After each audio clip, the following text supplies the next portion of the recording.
Okay. Lights, camera, action, rolling. Siyempre, templado na. Busy kami eh. Nagkawadali lang kami. Ano to?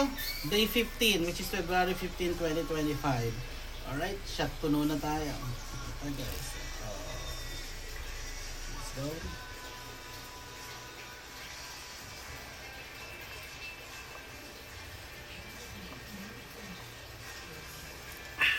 May leeg ka na. Ubus. Meron na ba? Nagkakaroon na, lumilitaw na.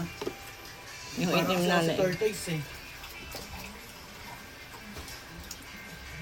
Ano to? Tingin yan yan. Yarap mo. Hindi yan, hindi yan. Ito?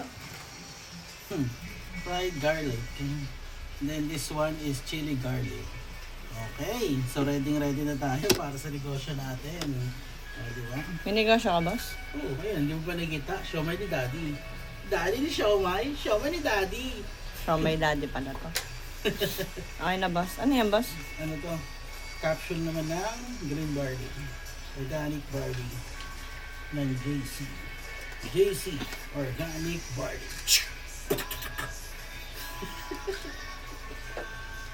Masmado ka, no? Okay, ginalaw ko lang. Ayan. Masmado. Straight yan. Kaya natin magpasma kung gugustuhin natin. Madali nga lang yata yun eh.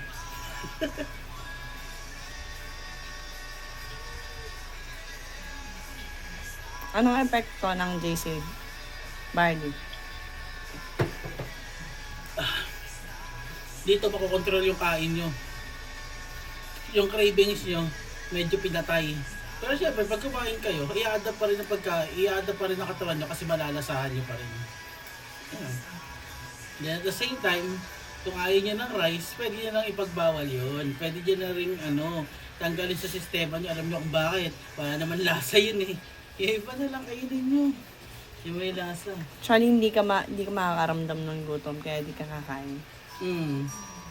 Since Ganun. nagkakat ka ng rice, pag hindi ka ma-entice kumain ng rice, hindi ka rin makaka-feel ng gutom. So, ang gagawin mo, para lang magkalaman yung tiyan mo, Kakain ka. kakain ka.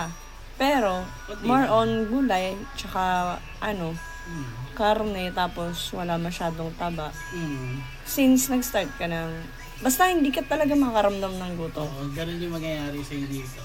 Tapos pag kumain ka naman, mas mabilis yung metabolism mo. Pero syempre, para mag-take effect yan, baka naman sabihin mo, pag inom mo, ganun na agad. Mag-antay ka, bigyan mo ng chance, mga 15 minutes naman.